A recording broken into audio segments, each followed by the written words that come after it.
नमस्कार साथियों, daily current affair show में आप सभी का बहुत-बहुत स्वागत है। साथियों, आज 19 मार्च 2026 की तारीख है। आज का करंट अफेयर और उसका स्टैटिक जीके इस वीडियो में हम लोग पढ़ा जाएगा। आज के करंट अफेयर में खास हमारा रहने वाला है साथियों, स्टैचू ऑफ सैक्रिफाइस एक जो है प्रतिमा आंध्र प्रदेश के अमरावती में पोट्टी श्री रामुलु जी की स्थापित हुई है। तो उससे रिलेटेड जितना भी देश में प्रतिमा रहेगा, जो हमारे वर्तमान में 2-3 साल के एग्जाम में खूब पूछा जा रहा है। एनएमडीसी ने एक रिकॉर्ड बनाया है। यहाँ से क्वेश्चन रहेगा टीकाकरण, वैक्सीन टीकाकरण डे है साथियों, उससे क्वेश्चन रहेगा, पढ़ा जाएगा आज के करंट अफेयर को। उससे पहले डेली की तरह कल के करंट अफेयर का रिवीजन कर लेते हैं। तो कल के करंट अफेयर के रिवीजन में पहला प्रश्न हमारा था, 60वां ज्ञानपीठ पुरस्कार से हाल ही में किसे सम्मानित किया गया? उत्तर हो जाएगा आर वैरामुथु, तमिल लेखक आर वैरामुथु। दूसरा प्रश्न था, भारत के 64वें शतरंज ग्रैंड मास्टर हाल ही में कौन बने हैं? उत्तर मयंक चक्रवर्ती, और ये पूर्वोत्तर भारत के पहले ग्रैंड मास्टर बने हैं। तीसरा प्रश्न, मत्स्य पालन विभाग ने शीत जल मत्स्य पालन पर अपनी तरह का पहला राष्ट्रीय सम्मेलन कहाँ आयोजित किया? तो जम्मू कश्मीर के श्रीनगर में। चौथा प्रश्न पूछा गया था, आदिवासी लोक का कला आदिवासी लोक कलाकारों का उत्सव आदि पर्व 2026 की शुरुआत कहाँ हुई? तो उत्तर हमारा हो जाएगा छत्तीसगढ़ में, छत्तीसगढ़ के नया रायपुर में। अगला, केंद्रीय मंत्री चिराग पासवान ने पीएम सूक्ष्म खाद्य प्रसंस्करण उद्यम योजना संबंधी इंक्यूबेशन सेंटर का उद्घाटन कहाँ किया? तो केंद्रीय साथियों खाद्य प्रसंस्करण मंत्री चिराग पासवान जी ने अभी असम में हाल ही में असम में पीएम सूक्ष्म खाद्य प्रसंस्करण उद्यम योजना का इंक्यूबेशन सेंटर का उद्घाटन किया है। अगला प्रश्न, विश्व पैरा एथलेटिक्स ग्रैंड प्रिक्स 2026 की पदक तालिका में पहले स्थान पर कौन रहा? तो हमारा भारत पहले स्थान पर रहा, और हमारे भारत में ही विश्व पैरा एथलेटिक्स ग्रैंड प्रिक्स 2026 का आयोजन हुआ है। महत्वपूर्ण है वो प्रश्न। सातवां प्रश्न था, इस्लामोफोबिया के खिलाफ अंतरराष्ट्रीय दिवस कब मनाया जाता है? तो 15 मार्च को विश्व उपभोक्ता अधिकार दिवस और 15 मार्च को ही इस्लामोफोबिया के खिलाफ अंतरराष्ट्रीय दिवस। अगला प्रश्न पूछा गया था, हाल ही में 12वीं एशियाई और प्रशांत क्षेत्रीय सम्मेलन 2026 का आयोजन कहाँ किया गया? तो उत्तर नई दिल्ली में। नई दिल्ली में भी कहाँ पर? नई दिल्ली में साथियों सबसे बड़ा कॉन्फ्रेंस हॉल भारत मंडपम में। अगला प्रश्न, हाल ही में किसने एडोबी के सीईओ पद से इस्तीफा देने की घोषणा की? उत्तर हो जाएगा शांतनु नारायण जी। ये था साथियों कल के करंट अफेयर का रिवीजन। अब पढ़ते हैं आज के करंट अफेयर को। आज का पहला महत्वपूर्ण प्रश्न है, 2025 के लिए हिंदी भाषा का साहित्य अकादमी पुरस्कार से किसे सम्मानित किया गया? उत्तर हो जाएगा ममता कालिया। पहले इनको साथियों व्यास सम्मान भी मिल चुका है, तो ये नाम हमें याद आ रहा है, एग्जाम में रहा है, ममता कालिया व्यास सम्मान। अभी इनको हिंदी भाषा का साहित्य अकादमी पुरस्कार से सम्मानित किया गया है, ममता कालिया। डिटेल देखिएगा, साहित्य अकादमी पुरस्कार जिसकी शुरुआत होती है 1954 ईस्वी में। सबसे पुराना साहित्य का पुरस्कार हमारे भारत का साहित्य अकादमी, और सबसे बड़ा पुरस्कार ज्ञानपीठ पुरस्कार। ये साहित्य अकादमी पुरस्कार साथियों 24 भाषाओं में दिया जाता है। 24 भाषाओं में अलग अलग, जैसे हिंदी हो गया साथियों, हिंदी हो गया, संथाली हो गया, गुजराती हो गया, राजस्थानी हो गया, तमिल, तेलुगु, मलयालम, 24 भाषाओं में दिया जाता है। एक 24 खास है कि 22 हमारे भारतीय संविधान के 8वीं अनुसूची के, और दो अन्य भाषा कौन? अंग्रेजी और राजस्थानी। टोटल 24 भाषा में दिया था। पहली बार कब शुरू हुआ था? 1955 में दिया गया था। पहला स्थापना हुआ 1954 में, पहला दिया गया 1955 में। देखिएगा, हिंदी में मिला है ममता कालिया को उनकी रचना जीते जी इलाहाबाद के लिए, और अंग्रेजी में मिला है नवतेज सरना जी को, और उर्दू में मिला है प्रीतपाल सिंह बेताब को। और पहला साहित्य अकादमी अगर पूछा जाए, पहला साहित्य अकादमी तो माखनलाल चतुर्वेदी जी को, माखनलाल चतुर्वेदी जी को किस रचना के लिए मिला था? माखनलाल चतुर्वेदी को तो हिम तरंगिणी रचना के लिए, हिम तरंगिणी रचना के लिए। साथियों एक वीडियो अपलोड हुआ है कल अपने चैनल पर, बहुत ही शानदार हिंदी साहित्य का, हिंदी साहित्य के पुरस्कार, जितना भी साहित्यिक पुरस्कार है सबको कवर करने वाला 28 मिनट का वीडियो है। मोस्ट इंपॉर्टेंट वीडियो, उसको अगर आप नहीं देखे तो जरूर देखिएगा। साथियों आगे बढ़ते हैं। दूसरा प्रश्न, शिक्षा मंत्रालय और किस संस्था ने मिलकर साथी ऐप लॉन्च किया है? उत्तर होगा IIT Kanpur, Indian institute of technology Kanpur, और हमारे देश का शिक्षा मंत्रालय, दोनों ने मिलकर के एक एप्लीकेशन लॉन्च किया। एप्लीकेशन का नाम है साथी ऐप। महत्वपूर्ण, ध्यान रखिएगा, साथी ऐप बनाया आईआईटी कानपुर और शिक्षा मंत्रालय ने। ये साथियों ये क्या करेगा? ये एप्लीकेशन जेई की तैयारी करने वाले और नीट की तैयारी और सीयूईटी जैसे प्रतियोगी परीक्षाओं की तैयारी करने के लिए छात्रों को मुफ्त में तैयारी कराएगा। जेई जो आईआईटी में या इंजीनियरिंग में एडमिशन के लिए इंट्रेंस टेस्ट होता है, और नीट एमबीबीएस डॉक्टरी की पढ़ाई के लिए इंट्रेंस टेस्ट होता है, और CUET central university entrance test है। ये तीनों की तैयारी के लिए लॉन्च किया गया एप्लीकेशन है। साथ ही शिक्षा मंत्रालय और आईआईटी कानपुर ने लॉन्च किया है। शिक्षा मंत्रालय के बारे में देखिएगा, वर्तमान में हमारे देश के शिक्षा मंत्री हैं धर्मेंद्र प्रधान जी। धर्मेंद्र प्रधान। शिक्षा मंत्रालय का नाम इससे पूर्व में साथियों एचआरडी था, ह्यूमन रिसोर्सेज डेवलपमेंट, यानी कि मानव संसाधन विकास मंत्रालय नाम था। लेकिन जब संविधान का निर्माण हुआ स्वतंत्र भारत में, इसका नाम शिक्षा मंत्रालय ही था। तो प्रथम शिक्षा मंत्री कौन थे? प्रथम शिक्षा मंत्री हमारे देश के मौलाना अबुल कलाम आजाद। मौलाना अबुल कलाम आजाद, जिनकी प्रसिद्ध रचना है गुब्बारे के खातिर। गुब्बारे के खातिर और India wins freedom. India wins freedom गुब्बारे के खातिर इनकी रचना है। और ये क्रांतिकारी और नेता और स्वतंत्र भारत के प्रथम शिक्षा मंत्री और सबसे युवा कैबिनेट मिनिस्टर भी रहे, और सबसे युवा कांग्रेस के अध्यक्ष रहे, सबसे युवा कांग्रेस के अध्यक्ष। और शिक्षा मंत्रालय का नाम संविधान में शिक्षा मंत्रालय था, बाद में फिर एचआरडी किया गया, पुनः से वर्तमान समय में शिक्षा मंत्रालय ही इसका नाम है। अगला प्रश्न देखिएगा, प्रत्येक वर्ष भारत में किस तिथि को टीकाकरण दिवस मनाया जाता है? तो हमारे भारत में साथियों हर साल 16 मार्च को टीकाकरण डे मनाया जाता है, वैक्सीनेशन डे मनाया जाता है। टीकाकरण वैक्सीनेशन डे मनाया जाता है। देखिएगा, भारत में 16 मार्च को राष्ट्रीय टीकाकरण दिवस मनाया जाता है। क्यों मनाया जाता है? क्योंकि 16 मार्च 1955 ईस्वी को भारत में ओरल पोलियो वैक्सीन की पहली खुराक दी गई थी। 16 मार्च 1955 को भारत में ओरल पोलियो वैक्सीन की पहली खुराक दी गई थी। इस उपलक्ष्य में 16 मार्च को हमारे देश में राष्ट्रीय टीकाकरण दिवस मनाया जाता है। हमारा भारत साथियों गंभीर बीमारी पोलियो से मुक्त कब हुआ था? 2014 में, लेकिन इसे काम नहीं चलेगा। पूरा डेट 27 मार्च 2014 रख लीजिएगा, याद कर लीजिएगा। अलग अलग परीक्षाओं में हमको इसने नंबर दिया, आपको भी देगा, ये सिलेक्शन कराने वाला नंबर है। 27 मार्च 2014 को 27 मार्च 2014 को हमारा भारत पोलियो मुक्त घोषित हुआ था। कुछ और वैक्सीन लेकर के आए हैं, देखिएगा।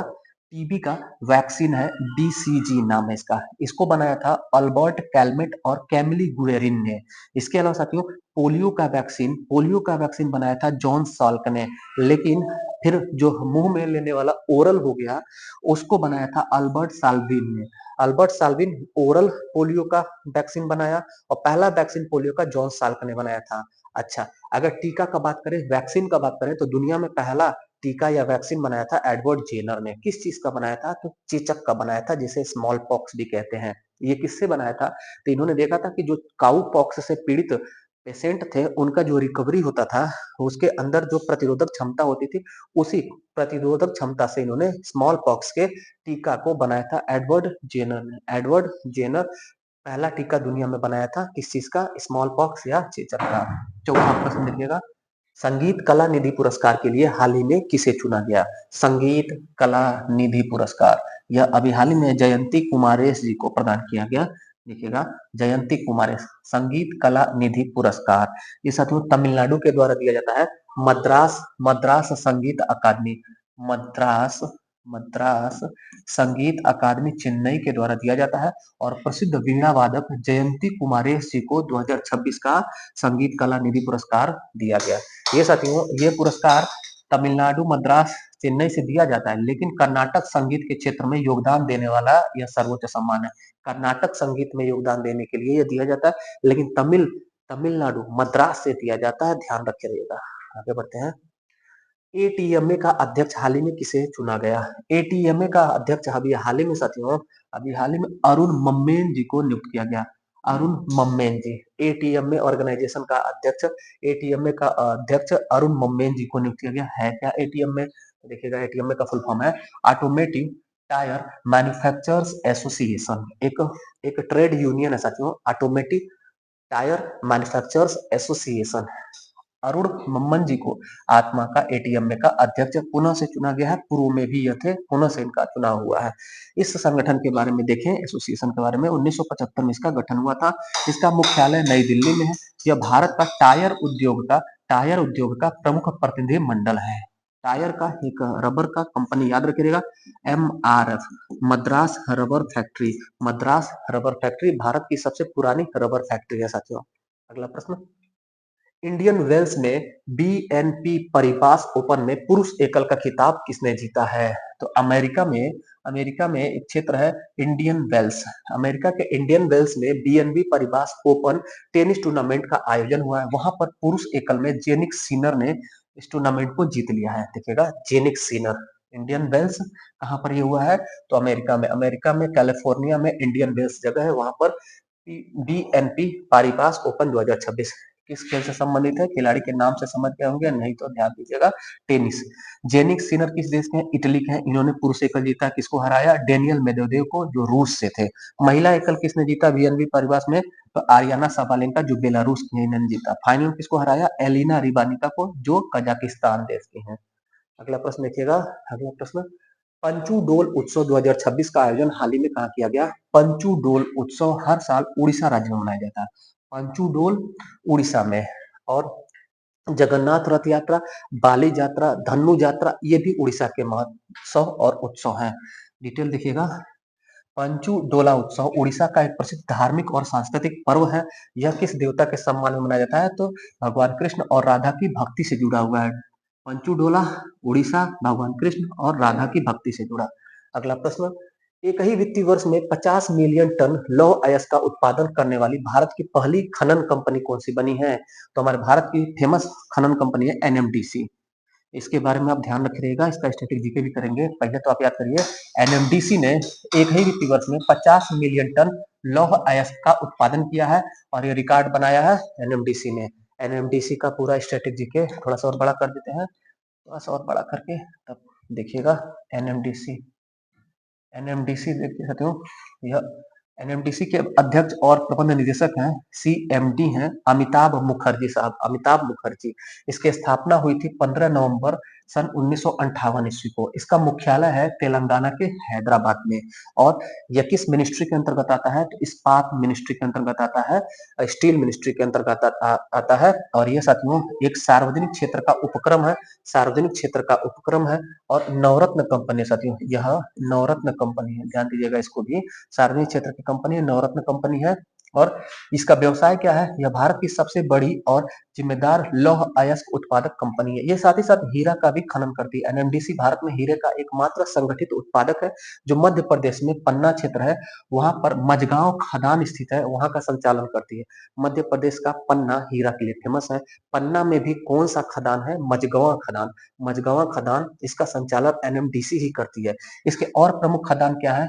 बैलाडीला खदान है लोहे का, लौह अयस्क का, छत्तीसगढ़ में है। और कर्नाटक में है डोकमलाई, कर्नाटक में डोकमलाई लौह अयस्क का ये मेजर खदान है।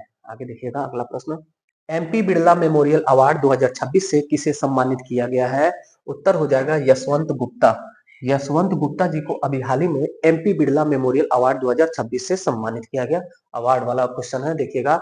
एमपी बिरला मेमोरियल अवार्ड 2026 भारतीय खगोल भौतिक वैज्ञानिक यशवंत गुप्ता जी को दिया गया। एमपी बिरला मेमोरियल अवार्ड का स्ट्रेटेजी के, इसकी स्थापना हुई 1993 में। इसका उद्देश्य खगोल विज्ञान, खगोल भौतिकी, अंतरिक्ष विज्ञान आदि के क्षेत्र में उत्कृष्ट कार्य करने वाले व्यक्ति को सम्मानित करना। यह पुरस्कार 2 साल में एक बार दिया जाता है, 2 वर्षों में दिया जाता है। अगला प्रश्न देखिएगा, हाल ही में पोट्टी श्री रामोलू की 58 फीट ऊंची कांसे की प्रतिमा का अनावरण कहाँ हुआ है? फीट फीट में बड़ी का मात्रा रहेगा। 58 फीट ऊंची कांसे की प्रतिमा पोट्टी श्री रामोलू की स्थापित हुई आंध्र प्रदेश के अमरावती में। आंध्र प्रदेश के अमरावती में। अगर आप जीएस पढ़ रहे इतिहास के विद्यार्थी हैं तो इनका नाम आप सुने होंगे। 1953 ईस्वी में, 1953 ईस्वी में मद्रास राज्य के रहने वाले पोट्टी श्री रामुलु ने तेलुगु भाषियों के लिए, तेलुगु भाषा वाले लोगों के लिए अलग एक राज्य की मांग की थी। आंध्र प्रदेश बनाने के लिए आंदोलन किया था। कुछ दिन बाद इनका निधन हो जाता है। इनका निधन जब होता है तो दक्षिण भारत में बड़ा शोक हो जाता है, जिसके वजह से सरकार को आनंद फानंद में डिसीजन देना पड़ता है कि आंध्र प्रदेश राज्य का पुनर्गठन किया जाए। इस प्रकार आंध्र प्रदेश 1953 में भाषा के आधार पर पुनर्गठित होने वाला पहला भारतीय राज्य है आंध्र प्रदेश। किसके नेतृत्व में हुआ था? इनके नेतृत्व में हुआ था, लेकिन इनके निधन के बाद हुआ था, ये ध्यान रखिएगा। दूसरी बात, 1953 में जब आंध्र प्रदेश तेलुगु भाषा के आधार पर मद्रास से तमिल क्षेत्र से अलग होकर बन जाता है, तो पूरे भारत में भाषा के आधार पर राज्य बनने लगता है। शुरू में क्या था कि प्रशासनिक आधार पर राज्य का बनना था, तय था। 1948 में एस के धर समिति ने भी सिफारिश किया था प्रशासनिक आधार पर देश में राज्य बनेंगे। और 1948-49 में जेबीपी समिति, जवाहरलाल नेहरू, वल्लभ भाई पटेल और पट्टाभी सीतारामैया, इन तीनों लोगों की समिति ने भी सिफारिश भेजा था कि प्रशासनिक आधार पर ही राज्यों का पुनर्गठन होगा। लेकिन इनके निधन ने पूरा इतिहास बदल दिया, भविष्य बदल दिया हमारे भारत का। सबसे पहले आंध्र प्रदेश तेलुगु भाषा के आधार पर बना, कहां से? मद्रास से अलग होकर के धीरे धीरे बहुत सारे जितने भी आपको राज्य दिखते हैं, केरल राज्य मलयालम भाषा वालों के लिए, और तमिलनाडु तमिल भाषा वालों के लिए, उड़िया भाषा वालों के लिए उड़ीसा, मराठी भाषा वालों के लिए महाराष्ट्र, गुजराती भाषा वालों के लिए गुजरात, राजस्थानी भाषा वालों के लिए राजस्थान, मणिपुरी भाषा वालों के लिए मणिपुर। ऐसे ही साथियों आप हर जगह देखेंगे भाषा के आधार पर हमारे राज्यों का गठन हुआ है। कब हुआ है? 1956 से शुरू हुआ है। 1956 में राज्य पुनर्गठन आयोग आता है, जिसके अध्यक्ष थे फजल अली। राज्य पुनर्गठन आयोग के अध्यक्ष फजल अली। यहाँ से क्वेश्चन आता था इसलिए हम हमेशा रिवाइज करा देते हैं आपका। फजल अली राज्य पुनर्गठन आयोग 1956 के अध्यक्ष थे। फजल अली आयोग के अध्यक्ष थे और दो इसमें उपाध्यक्ष थे। हृदयनाथ कुंजरू, हृदयनाथ कुंजरू और के एम पडिक्कर। हृदयनाथ कुंजरू और के एम पडिक्कर, ये दोनों साहब लोग क्या थे? उपाध्यक्ष थे राज्य पुनर्गठन आयोग 1956। इसी के बाद फिर से पुनर्गठन होता है, जैसे यूपी का भी अपने पुनर्गठन, उत्तर प्रदेश का पुनर्गठन 1 नवंबर 1956 को हुआ। तो किस एक्ट के अंतर्गत हुआ? यही 1956 का राज्य पुनर्गठन अधिनियम एक्ट के अंतर्गत हुआ था। लेकिन इस एक्ट से पहले ही 1953 में आंध्र प्रदेश सबसे पहले भाषा के आधार पर बना राज्य है। तो वही उन्हीं की प्रतिमा स्थापित हुई है। नाम है पोटी श्रीरामुलु। इनकी प्रतिमा का नाम क्या रखा गया है? इनकी प्रतिमा का नाम, नहीं बेटा हट जाओ, इनके प्रतिमा का नाम देखिएगा और स्टैटिक जीके भी देखिएगा। आंध्र प्रदेश के मुख्यमंत्री चंद्रबाबू नायडू ने पोटी श्रीरामुलु की 58 फीट ऊंची प्रतिमा, कितनी फीट? 58, ये ध्यान रखिएगा। और कहां से की प्रतिमा है ये भी ध्यान रखेंगे। कहां पर? अमरावती आंध्र प्रदेश में। इस प्रतिमा का नाम है statue of sacrifice. Statue of sacrifice, sacrifice मतलब होता है त्याग, तपस्या, बलिदान। ये देखिए प्रतिमा है, कांसे की प्रतिमा, 58 फीट ऊंचाई है। यहाँ पर साथियों कुछ और प्रतिमाओं को देखिएगा जो करंट में हमारे देश में 10-15 साल के अंदर में बने हैं और रिकॉर्डेड हैं और साथियों परीक्षा में छपने वाले आ भी चुके हैं कई इसमें से एग्जाम में। देखिएगा स्टैचू ऑफ यूनिटी गुजरात में सरदार वल्लभ भाई पटेल की प्रतिमा 182 मीटर है। इसको बनाया था रामजी वंशुतार ने और अभी हाल ही में रामजी वंशुतार जी का निधन भी हुआ है, ये भी ध्यान रखिएगा। स्टैचू ऑफ बिलीफ विश्वास का प्रतिमा, ये राजस्थान के नाथद्वारा में है, 369 फीट ऊंची है, भगवान शिव की प्रतिमा है। और statue of equality, statue of equality यानी कि समानता, स्टैचू ऑफ इक्वालिटी समानता वाला प्रतिमा साथियों ये है हमारा हैदराबाद में, तेलंगाना के हैदराबाद में। किसकी प्रतिमा है? रामानुजाचार्य की है, 216 फीट ऊंची प्रतिमा है। इसके बाद है साथियों statue of social justice. Statue of social justice Bhimrao Ambedkar की प्रतिमा है, आंध्र प्रदेश विजयवाड़ा में, 206 फीट ऊंची प्रतिमा है। इसके बाद statue of prosperity, statue of prosperity है कर्नाटक के बेंगलुरु में। किसकी प्रतिमा है? कैंपा गौड़ा जी की, नाद प्रभु कैंपा गौड़ा जी की प्रतिमा है, 108 फीट। और इन्हीं के नाम पर साथियों कर्नाटक के बेंगलुरु में, इन्हीं के नाम पर कर्नाटक के बेंगलुरु में कैंपागोड़ा हवाई अड्डा भी है, जो भारत का सबसे सुंदर हवाई अड्डा है। Statue of oneness Madhya Pradesh के ओमकारेश्वर में है, आदि गुरु शंकराचार्य की 108 फीट ऊंची प्रतिमा है। Statue of knowledge, statue of knowledge भी साथियों भीमराव अम्बेडकर की प्रतिमा है, 70 फीट ऊंची प्रतिमा, महाराष्ट्र के लातूर में है स्टैचू ऑफ नॉलेज। इसके बाद है statue of peace, statue of peace, P से पाली राजस्थान में है। आचार्य विजय वल्लभ की प्रतिमा है, 151 इंच मात्र है, लेकिन यह जो है कई धातुओं से मिश्रित करके ये बनाया गया है, पाली राजस्थान में स्टैचू ऑफ पीस। इसके अतिरिक्त साथियों हनुमान जी की प्रतिमा परितला आंध्र प्रदेश में स्थापित है, जो विशाल खड़ी प्रतिमा है हनुमान जी की। ये था साथियों आज का शानदार करंट अफेयर। कैसा लगा क्लास? फीडबैक जरूर दीजिएगा। जो भी साथी पहली बार चैनल पर विजिट किए उन सभी का हृदय की गहराई से स्वागत है। साथियों अपने चैनल पर जीएस की गर्व सीरीज से आप जुड़ जाइए। जो भी साथी नए हैं, 1 से लेकर के 60 वीडियो अपलोड है। हम 50 से 60 और वीडियो 1-2 महीने के अंदर अपलोड करेंगे। आपका जीएस कंप्लीट पीसीएस लेवल तक का एकदम तैयार हो जाएगा, जिसका सोर्स है साथियों previous year question paper. Previous year question paper with syllabus हम पूरा कंप्लीट कराए हैं, तो अगर आप नहीं देखते हैं तो उसको देखिए और 1-2 बार उसको देख करके पूरे क्वेश्चंस को रट लीजिए, एक्सप्लेनेशन को याद कर लीजिए। आपका जीएस एकदम तगड़ा हो जाएगा, जबरदस्त कमांड होगा। 10 जगह भाग कर पढ़ने से अच्छा एक जगह 10 बार पढ़ लीजिए, आपका सिलेक्शन निश्चित तौर पर हो जाएगा। चलिए मिलते हैं फिर अगले क्लास में, तब तक के लिए धन्यवाद। जय हिंद।